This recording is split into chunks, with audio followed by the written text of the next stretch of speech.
اللہ کا بڑا فضل ہے کہ اللہ تعالیٰ نے آپ کے لیے آج کی رات کو بڑی کامیابی کی رات، بڑی مقدر والی رات اللہ نے اس رات کو بنایا ہے۔ آپ خوش قسمت ہیں کہ ابھی آپ نے بہت تفصیل کے ساتھ تحفظ شریعت کے موضوع پر حضرت مولانا خلیل الرحمن سجاد صاحب مدد اللہ سے بڑی قیمتی باتیں سن رہے تھے، اور حضرت مولانا نے بالکل زمینی سطح کی مثالوں کے ذریعے سے ہماری کمزوریوں کو بھی واضح کیا، اور اس کے ساتھ ساتھ کمزوری سے بچنے کی راہ بھی بتائی۔ اس بھرپور خطاب کے بعد شاید کسی تقریر کی ضرورت نہیں ہے، اور میں یہ سمجھتا ہوں کہ اب کسی تقریر کا کرنا آپ کے اوپر زیادتی ہوگی۔ تھوڑی سی بات حضرت مولانا کے حکم کی تعمیل میں عرض کرنا چاہتا ہوں۔ ایک بات مولانا نے آخر میں چلتے چلتے یہ فرمائی کہ شریعت کو، دین کو سیکھنا چاہیے، جاننا چاہیے۔ نہیں جانیں گے تو گمراہی میں مبتلا ہوں گے، اور نہیں جانیں گے تو جو اعتراض اسلام پر کیا جا رہا ہے چاروں طرف، اس کا جواب نہیں دے پائیں گے۔ ہماری بحیثیت مسلمان ایک ذمہ داری یہ ہے کہ ہم شریعت کو جانیں، اس پر عمل کریں، اس کو پھیلائیں۔ ہماری دوسری ذمہ داری یہ ہے کہ ہم شریعت کو جانیں، اس پر غور کریں، اور اسلام پر پڑنے والے اعتراضات، اسلام پر، اسلام کے خلاف کہے جانے والے جملوں کا جواب دے سکیں۔ یہ بھی بڑی ضرورت ہے اس بات کی۔ ہم اور آپ بعض دفعے بھٹک جاتے ہیں صرف اس وجہ سے کہ بعض بنیادی سوالات جو بار بار دہرائے جاتے رہے ہیں، ان کے جوابات ہم نے کبھی سوچا نہیں، ہم نے غور نہیں کیا۔ نہ زندگی میں ہمارے عمل کا خاکہ، زندگی میں عمل کی جو کمزوری ہمارے اور آپ کی ہے، ابھی حضرت مولانا نے بہت تفصیل سے مثالوں کے ذریعے اسے بتایا۔ اور دوسری چیز، دین جاننے کے بعد اس پر سوچنا، غور و فکر کرنا، ہمارا مزاج ایسا نہیں ہے۔ نتیجہ اس کا یہ ہوتا ہے کہ بہت ہی سطحی باتوں کو، بہت ہی کمزور باتوں کو جب وہ ہمارے کانوں پڑتے ہیں تو ہم یہ سمجھتے ہیں کہ یہ بات بہت مشکل ہے، اس کا جواب تو بڑے سے بڑا عالم نہیں دے سکتا ہے، میں کیا جواب دے سکتا ہوں۔ یہ ہمارا ذہن ہے عام طور پر۔ اس کی وجہ یہ نہیں ہے کہ اسلام جو تعلیم دے رہا ہے، اس پر جو گرد و غبار ڈالے جا رہے ہیں، ان کو ہم اور آپ صاف نہ کر سکیں۔ مشکل یہ ہے کہ ہم کبھی اس پر غور کرنے کا ارادہ بھی نہیں کرتے، اور جب جانتے نہیں تو غور کرنے کا مسئلہ کہاں۔ پہلا مرحلہ یہ ہے کہ علماء کی مجلسوں سے، کتابوں سے ہم دین سے واقفیت حاصل کریں، اسلام سے واقفیت حاصل کریں، اور دوسرا مرحلہ اس کے اوپر عمل کرنے کا ہے۔ یہ سوچنا کہ 5 وقت کی نماز پڑھ لی، 30 روزے رکھ لیے، کام چل جائے گا، یقین کیجئے اس سے کام نہیں چل سکتا ہے۔ اور آج کل تو عجیب ٹرینڈ آ گیا ہے، عجیب مزاج بن گیا ہے۔ ہم ساری زیادتیاں کرتے ہیں اپنے اوپر، اپنے گھر والوں پر، اسلام پر، اور پھر یہ سمجھتے ہیں کہ ایک عمرہ سارے گناہوں کو دھو دے گا۔ یہ ایک حقیقت ہے۔ ہماری زندگیوں میں کوئی تبدیلی نہیں آتی۔ 25 عمرے کر لیے، 4 حج کر لیے، کوئی تبدیلی نہیں۔ مطلب یہ کہ ہمارا عمرہ، ہمارا حج، ہماری نمازیں اس طرح کی نماز نہیں ہے جس طرح کی نماز، جس طرح کے حج، جس طرح کے عمرے کی تعلیم ہمارے آقا صلی اللہ علیہ وسلم نے دی تھی۔ یہ بنیادی کمزوری ہے ہماری، ورنہ اللہ تعالیٰ نے قرآن مجید میں فرما دیا ہے کہ نماز انسانوں کو بے حیائی اور بری باتوں سے روکتی ہے۔ آخر پھر ہماری نماز کو کیا ہو گیا؟ ہم بے حیا بھی ہیں، ہم دین سے غافل بھی ہیں، ہم ان کاموں کی طرف توجہ نہیں کرتے جن کاموں کی بنیادی ذمہ داری ہم سبوں کے اوپر ہے۔ اور آج کل ایک بات اچھی طرح سمجھ لیجیے، آج کل بڑے اعتراضات اسلام پہ کیے جا رہے ہیں، بڑے بڑے محققین پیدا ہوئے ہیں، اور وہ تلاش کر کے اسلامی احکام پر اعتراضات کر رہے ہیں، اسلامی فکر کے اوپر جملے چلا رہے ہیں۔ ہم سنتے ہیں ایمان ہمارا پہلے سے کمزور اور بھی کمزور ہو جاتا ہے، ہم سمجھتے ہیں کہ ان کا کوئی حل نہیں ہے، اور نتیجہ اس کا یہ ہوتا ہے کہ سب کچھ کرنے کے بعد ہمارے حصے میں کچھ نہیں ہوا کرتا ہے، ہماری زندگیوں میں کوئی تبدیلی نہیں۔ کہیں خامی ذرا سوچئے اپنے اندر تو نہیں ہے؟ اسلام تو سدا بہار ہے، وہ 1400 سال پہلے بھی اتنی ہی طاقت کے ساتھ اس سرزمین پر تھا، اور آج بھی اتنی ہی طاقت کے ساتھ اس سرزمین پر ہے۔ اور یہ بھی جان لیجئے، دنیا کی قومیں، بڑے بڑے ماہرین علم و فن، بڑے بڑے مفکرین، چاہے وہ کسی مذہب کے ہوں، وہ یہ اچھی طرح سمجھ رہے ہیں کہ علمی لحاظ سے، فکری لحاظ سے، عقلی دلائل کے لحاظ سے ہم سب اسلام کے مقابلے میں ہار چکے ہیں۔ لیکن اپنے مذہب کو بچانے کے لیے وہ لوگ ہمیں اور آپ کو نشانہ بنائے ہوئے ہیں، آپ کے ذہنوں کو بگاڑ رہے ہیں۔ اسلام کا تو کچھ نہیں بگڑ رہا ہے، لیکن میرے بھائی ہمارا آپ کا بگڑ رہا ہے، ہماری آپ کی آخرت خراب ہو رہی ہے۔ چھوٹی چھوٹی باتیں اگر ذرا سا ہمیں غور کرنے کا موقع ملے، خالی وقتوں میں کچھ باتوں کے سوچنے کا موقع ملے، تو بہت سارے مسائل خود سے حل ہو جائیں گے، بہت سارے مسائل خود سے حل ہو جائیں گے۔ لیکن ہماری بدقسمتی یہ ہے کہ اگر ہم نمازی ہیں تو امام صاحب کو ٹوکنے سے چھٹی نہیں ہے ہم کو۔ امام صاحب اگر 1.5 منٹ دیر سے آئے نماز پڑھانے کے لیے تو 5ویں صف سے پہلی صف تک پہنچتے ہوئے 7 جملے تو اطمینان سے سنیں گے۔ ہماری سوچ اسی پر ہے۔ امام صاحب دیکھتے نہیں،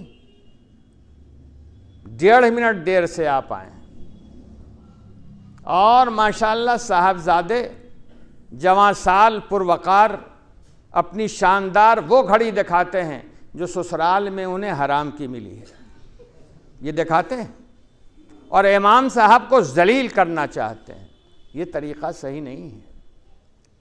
جیسے آپ انسان، امام بھی انسان ہے، کبھی اسے وضو کرنے میں وقت لگ سکتا ہے، لیکن ہم یہ نہیں سمجھتے ہماری 3 رکعتیں نہیں 4 اور 6 وقت کی نمازیں چھوٹ جائیں، کوئی حرج کی بات نہیں۔ امام صاحب 30 سیکنڈ دیر سے نہیں آنا چاہیے، تنخواہ جو لیتے ہیں، ملازمت کا بھی خیال نہیں آپ کو، یہ کہتے ہیں ہم لوگ، بھلا بتائیے۔ یہ صورتحال، باہر سے جو اعتراضات اسلام کے اوپر آ رہے ہیں ہمیں اس پر غور کرنے کی چھٹی نہیں ہے۔ میں ایک مثال دوں، بات واضح ہو جائے گی۔ بہت چلتی ہوئی بات، مسئلہ ہے، اور آپ میں سے بہت سے لوگ جانتے ہوں گے کہ اگر کسی لڑکے کے والد کا انتقال ہو گیا، اس کے دادا زندہ ہیں، تو شریعت کا حکم یہ ہے جو عام طریقے پہ لوگ جانتے ہیں، شریعت کا حکم یہ ہے کہ وہ لڑکا حصہ نہیں پائے گا دادا کی جائیداد سے۔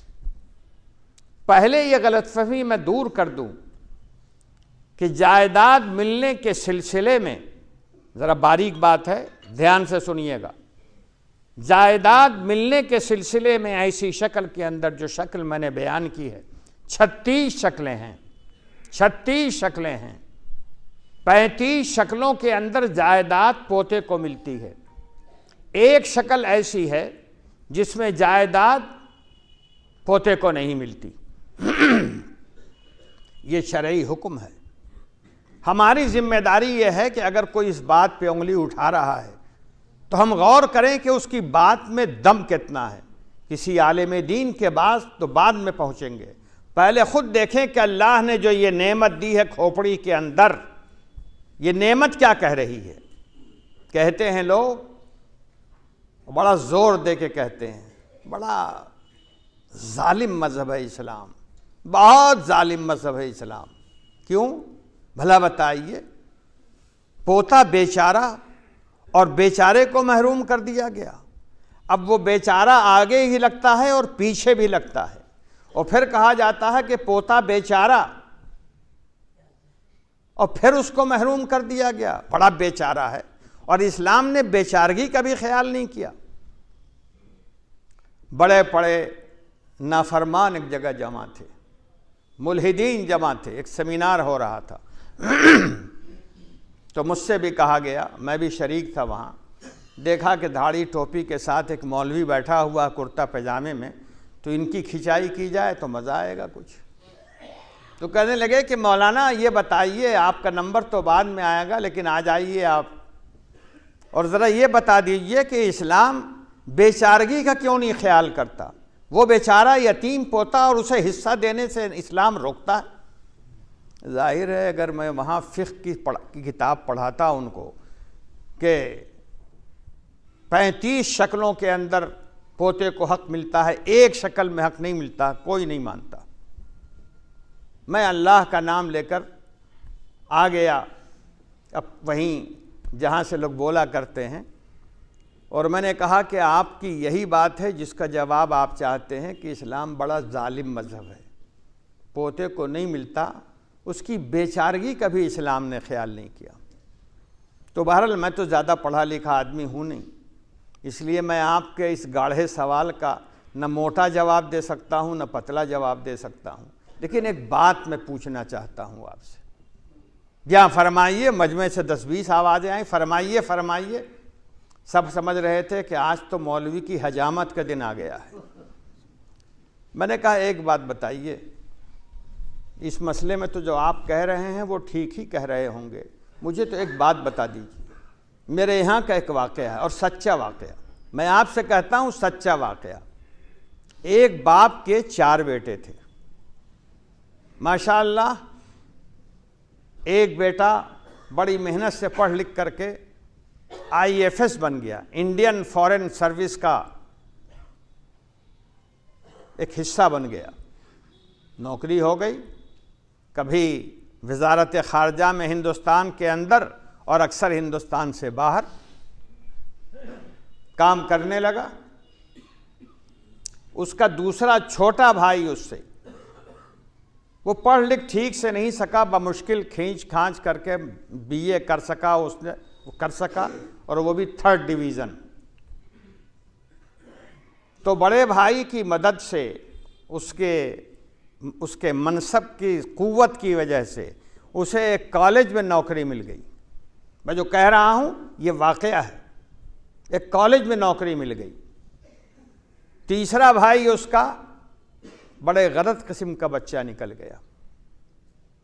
کچھ ہی بڑا ہوا تھا کہ اسے شراب کی لت لگ گئی, جوئے کی لت لے گئی, اور